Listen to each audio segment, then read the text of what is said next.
in the country at this time, what they have done is instead of our country like divided up into 50 states, they divided the country up into 120 different provinces. So there were 120 rulers over each of these provinces, and over the 120 men were 3 men, and then on top of the 3 men was the one king. And his name was King Darius.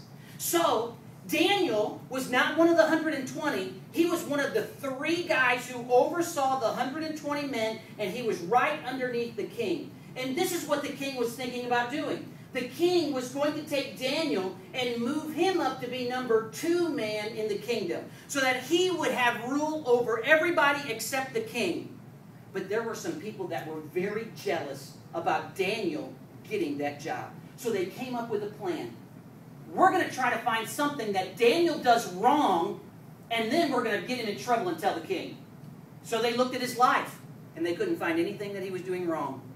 Daniel's words and his actions and his attitudes always were right and pleased God.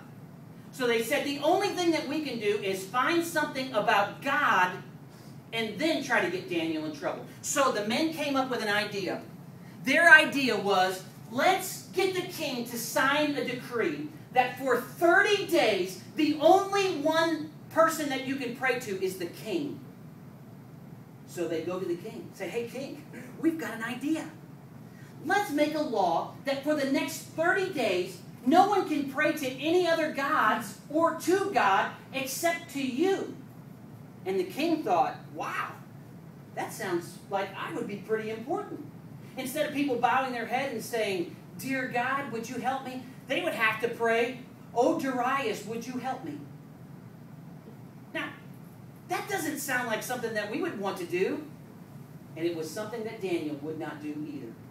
So, Daniel, even though the law and the king's decree had been signed, and it said, you can only pray to King Darius for the next 30 days, or you'll be cast into a den of lions. Daniel went home, and he went before the window, and like he did every day, Daniel got down, and he prayed to God. Right there in front of the window, and guess what? Guess who was watching? Those guys that wanted to get Daniel in trouble. And they pull out the decree, and they go to the king, and they tell the king, guess what? Daniel has broken the law. He has prayed to God instead of praying to you. So the king had no other choice. He had already signed the written law. He had signed the decree. He said, Daniel, you're going to have to be cast into the den of lions.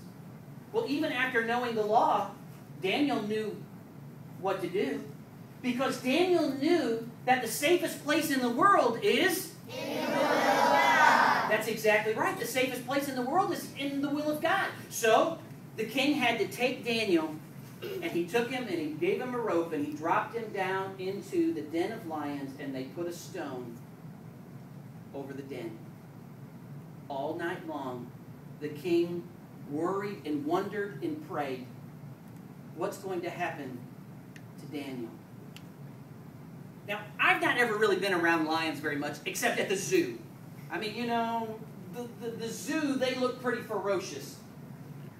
But those lions kicked back, and they took a long rest, and God had sent an angel to protect Daniel from those lions. See, it really is true that the safest place in the world really is being in the will